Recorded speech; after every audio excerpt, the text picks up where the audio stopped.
안녕하세요. 중국어로 가는 한문의 저자 김동렬입니다. 이번 강의는 173강이고요. 혀설의 기본을 두고 파생된 글자 7자를 배워보도록 하겠습니다.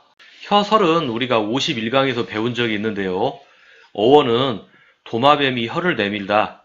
그게 어원인데요. 이 글자를 보면 아래쪽에 보면 이렇게 입구자가 보이죠? 도마뱀이 혀를 내미는 것을 형상화한 것인데요. 자, 앞쪽으로 이렇게 혀가 나왔죠? 그래서 혀가 이렇게 뾰족하게 나왔다. 이렇게 해서 만들어진 글자입니다. 그래서 이 글자를 한번 배워보도록 하겠습니다. 자, 첫 번째 글자는 살아있다 활, 그리고 두 번째 글자는 달다 첨입니다. 살아있다 활, 방금 전에 우리가 혀설의 기본을 뒀다고 말씀을 드렸었죠? 그래서 여기 보면 이것이 지금 음이 변한 것인데요. 자, 원래는 설이었던 게 세월이 지나면서 이렇게 활로 바뀐 것입니다. 그래서 오른쪽에 있는 부분은 음을 나타내는 것이고요. 뜻은 왼쪽에 있는데요. 왼쪽에 보면 삼수변이 보이죠? 자, 물기가 있다는 거는 살아있다는 거죠.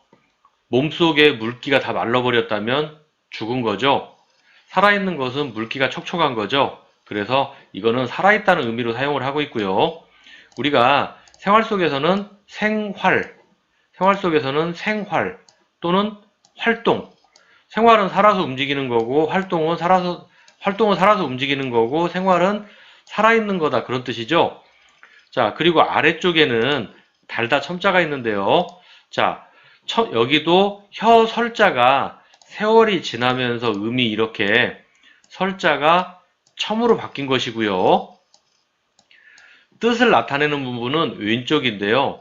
자, 왼쪽에 있는 부분은 우리가 56강에서 달다 감자를 배운 적이 있는데요. 음식이 입안에 있는 모양 그렇게 설명을 드렸었습니다. 이 글자도 보면 아래쪽에 보면 이렇게 입구자가 보이죠? 그래서 입안에 음식이 들어있다. 그래서 달다. 이렇게 말씀을 드렸었습니다. 그래서 앞쪽으로 다시 가서 보면 자, 음은 설이 첨으로 바뀐 거라고 말씀을 드렸었고요. 자, 첨으로 바뀌었고 뜻을 나타내는 부분은 달다 감에서 달다라는 의미가 왔다. 이렇게 보면 되겠습니다. 그래서 달다 첨입니다. 그리고 위에는 살아있다 화를 배웠습니다.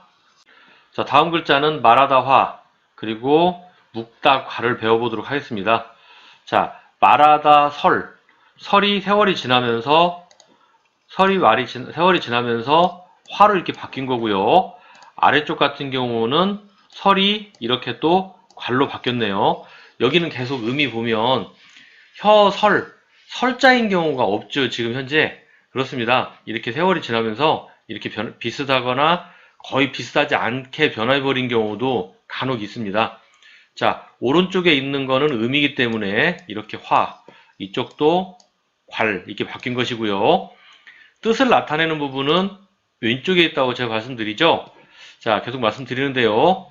말언에서 말하다, 손수에서 묵다. 손으로 할 수 있는 일이 묵는 거죠. 그 다음에 말언에서 말하다.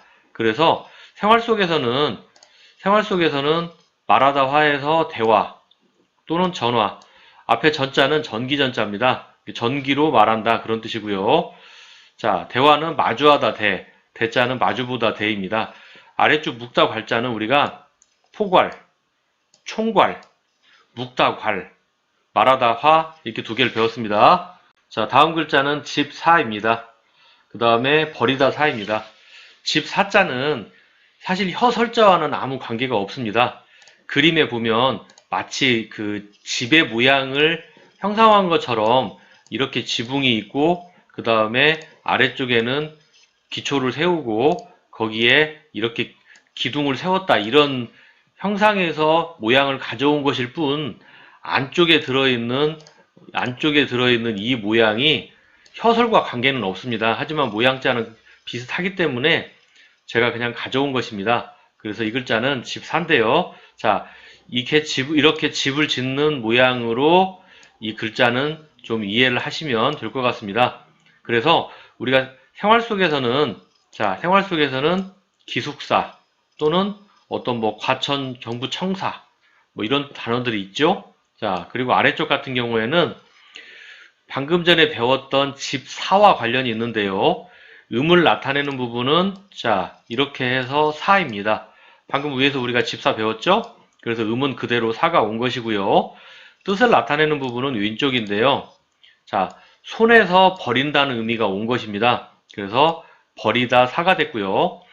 이 글자에는 간체가 있는데요. 간체는 번체의 오른쪽 부분만 이렇게 가져다가 쓴 것입니다. 자, 여기서 유의할 점이 하나 있는데요. 한문에서는 집사와 버리다 사를 구분해서 엄연히 다른 글자이지만 이렇게 버리다 사의 간체자가 앞에 손수를 지우고 집사 모양만 쓰고 있기 때문에 중국어에서는 두 개를 똑같은 뜻으로 씁니다. 즉 어떤 뜻이냐 하면 이 모양 하나를 가지고 집의 의미와 버리다의 의미를 같이 사용한다는 뜻입니다. 그래서 여기서는 집사, 버리다, 사를 배웠습니다. 자, 다음 글자는 펼치다 서입니다. 펼치다 서자는 집사가 서로 변한 것입니다. 자, 이거는 특이하게 왼쪽에 음이 있죠? 자, 그렇습니다. 왼쪽에 집사가 서로 변한 것입니다. 사가 서로 변했고요. 이것의 뜻은 오른쪽에 있는데요. 오른쪽은 남다, 주다, 여에서 우리가 예전에 앞에서 한번 배웠었는데요. 자, 53강에서 우리가 남다, 주다를 배운 적이 있는데요. 이것의 어원은 직기, 즉 옷을 짜는 기계라고 제가 말씀을 드렸었습니다. 예전에는 사람들이 이 천 하나를 짜기 위해서는 지그재그로 옆으로 이렇게 실을 준 다음에 실이 다 들어가면 위로 한번 이렇게 밀어 올렸죠. 자, 그런 의미에서 지그재그로 실을 준다고 해서 준다라는 의미가 된 것입니다. 남한테 무언가를 주기 위해서는 내가 먹고 남는 게 있어야 남을 주겠죠. 그래서 남다라는 의미가 그래서 같이 온 것입니다. 그래서 이 글자를 가만히 보면 아들 사람자와 많이 비슷하죠. 근데 쓰는 모양은 전혀 다르다는 건 그때 제가 설명을 드렸었습니다. 그래서 이렇게 한번 끊어주고 찍고 또 한번 이렇게 끊어주고 이렇게 아래로 내리고 이렇게 쓴다고 말씀드렸었고요.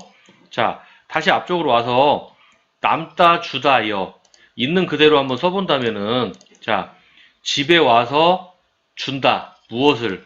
손과 발을 땅바닥에 방바닥에 누워서 손과 발을 준다. 우리가 피곤함을 느낄 때 집에 와서 제일 편한 곳이 집이죠. 방바닥에 누워서 손발을 쭉 펴면 어떤가요?